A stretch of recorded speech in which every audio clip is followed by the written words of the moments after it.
Reality isn't real, and your name is the reason why you can't see it. In this video, I'm going to show you how your name has shaped the way you experience reality, a reality you've never consciously chose. But I'm also going to show you how you can reclaim it and start living the life that you deserve and you desire. But first, what we have to do is talk about cattle and war. The word branding comes from farmers, ranchers literally burning their names in the side of cattle. And I want to ask you a question. What is a name if it's not branding? Let that ponder in the back of your mind a little bit. Now, what we also need to talk about is what happened in 1917. And what we're going to do here is take a little detour that seems totally irrelevant, but I promise you, once you understand the mechanics at work here, it's going to make everything fall like dominoes, and reality is just going to shatter in front of you, and everything is going to make a lot of sense. So, buckle up because I'm going to take you on a crazy ride. So, this man called Edward Barney was the nephew of Sigmund Freud. And I want that to sit in a little bit because that is so important. And Edward Barney was a high-level CIA asset that changed the way our world works today. Now, not only was he a high-level CIA asset, but he was also an extremely prolific advertiser and created the first modern advertising campaign in history. He created the campaign called the Torch of Freedom, which was designed to sell cigarettes to women in 1929. Now, before him, advertising was basically, this is a cigarette, smoke it, it makes you feel relaxed. After it, it was, this is a cigarette, smoke it, you become free, you become independent. It was an identity creation strategy afterwards. And he got started doing this not only because he was the nephew of Sigmund Freud, but something very important happened in 1917. You see, in 1917, there was an organization called the CPI, Committee for Public Information in the United States, that was created in order to sell the First World War. And he was in charge, well, he was not in charge, but he was hired to bring this CPI and basically brainwash the American public into wanting to go to war or into supporting at least the war. And what he did is that he hired over 75,000 men called 4-minute men. And these 4-minute men would go through different cinemas, movie theaters in the country and give their speech, give propaganda speech. That he did not call propaganda because that was a bad word. He basically relabeled it as public relations. And so it was so insanely effective that by the end of the war, 20% of Americans' families invested over 60% of their household income into war bonds. Let that sink in for a second. Imagine being so convinced that you put 60% of your household income in an investment. That's how good he was. That's how massive his impact was. And if we can study what he did to create this reality where people were like, yeah, pro-war, before they were totally anti-war, then we can re-engineer our own reality and we can break free from the branding that is our name. Because the branding that is our name has been with us from the moment we've been born. So there's 3 steps to reality creation. The first one is what I call the event. And I want you to travel back into time when you were maybe 5, 3, or 4 years old, and maybe you broke a vase. And there's 2 possible options that happen. Maybe mom or dad said, it's okay, baby. It's just a vase. As long as you're okay, that's what's important. Option number 2, maybe mom or dad said, what the fuck is wrong with you? Why you can't do anything right? Why you break everything you touch? What's wrong with you, Francois? They put your name in there. When they did this, what did they do? Did they attack the event or you? They attacked you, right? They attacked not only you, but also they most probably tagged your name on this. And so what happened is that you started create a negative label with you and your name. Now let's look at how Edward Barney used this exact principle to brainwash an entire nation. So as I mentioned, he had what's called these 75,000 4-minute men. And these 4-minute men would go through various movie theaters throughout the country to give a speech that was given by the government. They had certain topics to talk about every month, and these 75,000 4-minute men would go through the various movie theaters to give these speeches. Now, back then, there was two types of movie theaters. The first one was what's called a Nickelodeon, and they were very, very cheap movie theaters, very cheap entertainment. It was not a very good environment to be in, but they still went there. And what would happen is that the first reel of the movie would come on, the first half of the movie would come on, and then they would have to go ahead and take that reel out, put it aside, put a new reel, and then the second half of the movie would come on. And during that time, these 4-minute men would come in and give their speech. The other types of movie theater was what's called palaces. Now, these palaces were beautiful and they were insanely expensive to go in. They were high quality entertainment. I mean, a date to go there for two people could cost about $80 just for a movie, right? So it was high value entertainment. Now, I want you to think about this premise. So a guy comes in when he paid $80 to see a movie, and he comes in and he says, I'm here from the government. The movie theater has allowed me to be here. Thank you for being here. And here's my speech. So that person has inherent authority over you, just like your parents had authority over you. So that person comes with authority, just like your parents, and then gives his speech, just like your parents did, right? And through that, starts influencing you on that event, on what is happening in your life. Now, the key here is the authority that is being given inherently. Once again, parents have authority, and these 4-minute men have authority not only from the movie theaters that allowed them to do this, but also from the government that allowed them to do this. Now, step number 2 is what I call the look back. Go back to a time again when you were 3, 4, 5 years old, and I want you to imagine that your parents never said anything wrong to you. I mean, it was always, you're good, you're good, you're good. They never punished you. They never yelled at you. They always praised you. They always had this super positive outlook with you. Now, what kind of belief would you have about yourself? Pretty good beliefs, right? You would have the belief that you can do anything, and that if there's a mistake that happened in your life, what is it? Just a mistake. But what happened if you made a mistake, and then a second, and a third? Now you have evidence of wrongdoing. And what your brain does is that it always looks for evidence.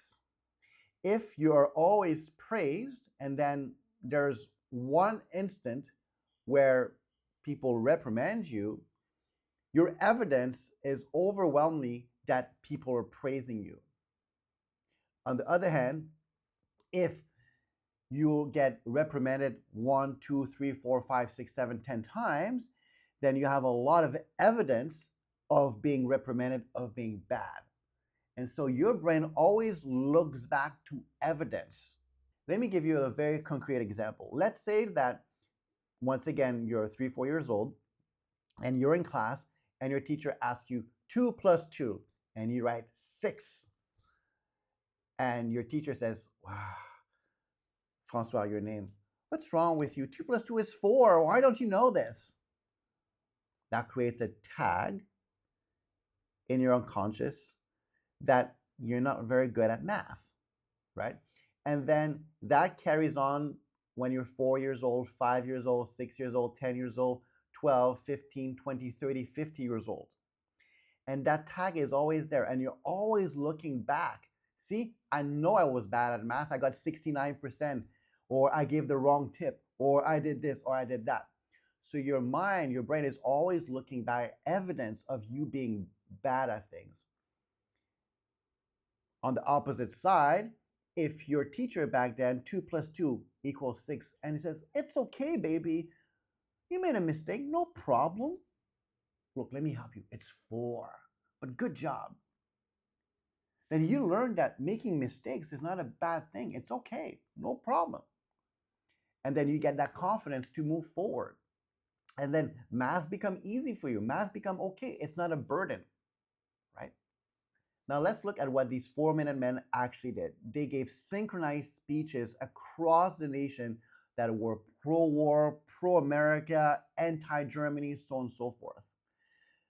But the way they did these speeches is by building on concepts that Americans already believed about themselves, or that good people already believed about themselves. So let me give you an example. They would say something like, as a man, your word is your bond, right? It's important to keep your word. And then they would say, these Germans, they lie all the time. They lie, deceit, they don't keep their words. Right away, this creates a disconnect. I'm a good person, they're not. I'm keeping my word, which is important for me, and they're not. I don't like these people. They're not good. Then they would say something like, you're a caring person, right? Americans are caring people. We want the best for a family. And then they would follow this with, these savage Germans are hurting children. Wow, there's a big disconnect here, right? I'm a good person. I want to protect children. And these people are hurting children. Whoa, I don't like that. And so when we look back on ourselves, we look back at evidence of being this kind of person. These speeches that these 4-minute men created were designed to force the recipients, the people at the movie theaters, to look back on their own values and say, yeah, I'm so much better than these people, and I want to liberate the German people and I want to liberate the people, I should say, that are being oppressed by the Germans, right? So the same principle at work here. We're looking back on evidence. And the third and last element of reality creation is what's called socializing. Now I want you to drop back once again to the 3, 5, 4 years old version of you and go back to this event when you broke the vase. Now, your parent at that point gave you attention. If your parents did not usually give you attention, but gave you attention because you broke the vase, then what do you learn? You learn that in order to get mommy and daddy's attention, you must do something bad. By doing something bad, you get this attention. And humans are social creatures. We need to be in a tribe. We need to socialize. We need to interact with one another. Historically, if you go back 500,000 years ago and you did something bad in the tribe, you would get outcast. And when you were outcast, you had no one else in your tribe, and then you could die because you had no one else with you. You needed a tribe, you needed a group to survive. And so this need to connect, this need to be surrounded in a group is hardwired inside of us, right? And the socializing aspect of it is so important when it comes to creating your identity, creating your reality. So, as I mentioned, when you were younger and you did something bad and you received that attention, or you did something good and you receive attention, it says, Mom and Dad likes I'm doing this, I'm going to do more of that because I get the attention, whether it's positive or negative. Now, let's go back to these 4-minute men. These 4-minute men went and gave speeches in these movie theaters. Now imagine You're going on a date, you're paying $80 for that date, and you have, you're the girl that's right there, and you're the man that's right there, or vice versa, and you just paid for it, and you say, you know what? I think the Germans are right. I disagree with what the guy is saying. But everyone else is like, yeah, yeah, yeah, yeah, pro America. You look like a total douchebag. And what they did back then is the exact same thing as they did now. What they would do is that they would plant people within this audience to react to certain elements of the speech.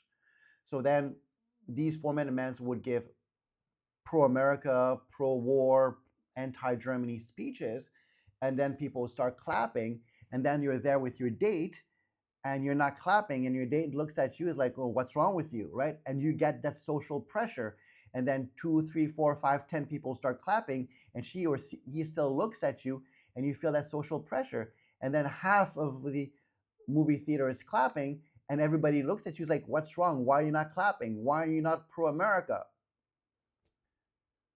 And then you go back home, and people ask you about this, people that have been convinced, and then it gives you more pressure, and eventually you fall to that social pressure, which is what happened with these 4-minute men, which is the reason why 20%, once again, of American families gave over 60% of their income to these war bonds. So this is the formula of reality creation. There's an event, we look back to confirm, and then we socialize it. So what I want to do here is give you an exercise that's going to shatter your reality and give you back control, not only of your reality, but also of your name. So go ahead, take a piece of paper and a pen, and let's get started.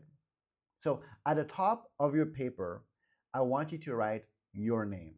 Then underneath, I want you to write every single label that you associated to you, that you associate to your name.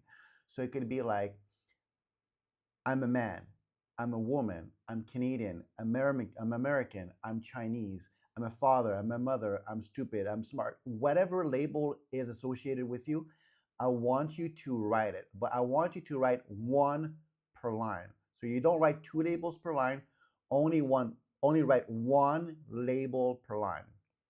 If it takes 1 page, it takes 1 page. If it takes 10 pages, it takes 10 pages. It is not important the amount of space it takes. What is important is that you're thorough and that you write 1 label per line. Very important. Go ahead, do this, put a pause on this video, and once you're done, come back to this video. Now, next to each of these labels, I want you to write who gave you that particular label. The label of being a man or being a woman or being Canadian or American is actually given to you. It is not you who chose to be called a man or a woman. It is the society, right? And therefore, you will notice that almost no label is actually given to you by you, but it's usually given from an outside source. I want you to go back into time to the first instant where you had this particular label given to you. Put pause here and come back afterwards.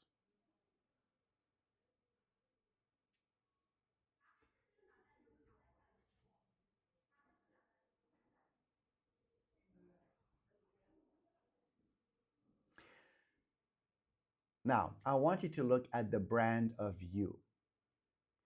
And I want you to imagine how the brand of you would be different if you just change 1, 2, or 3 labels on that list. If instead of a label being given by mom or dad or a cousin or a teacher, if the label was given by you chose the label. Go through your list and look at 1, 2, 3 labels that you can change right now and that you can feel proud of saying, I'm the one who chose this label for me. So you're going to change those labels, and I'll show you how in a moment. But select the labels you want to change and that you want to become in control. Only select 1, 2, or 3 maximum. Put pause here, and I'll see you in a few moments. Now, the last step here is to ask yourself, what kind of person, what kind of brand would you be if you change this 1, 2, 3 labels? If you were in control of these labels, what kind of person would you be? And how can you change these labels? By looking at the world, by experiencing the world from the standpoint of those labels, which means you become incredibly biased and you look at the world in a way that confirms these labels. Now, if you want to go much, much deeper into how you can create your ideal reality, into how you can become the ideal version of you, the ideal brand of you, then you can sign up for one-on-one coaching with me. And if that's a little bit too much for you right now, that's okay. You can always go ahead, like and subscribe to this channel. And I'll continue providing as much value as possible so that you can start becoming the best version of you. I'll see you in the next video. Cheers and bye for now.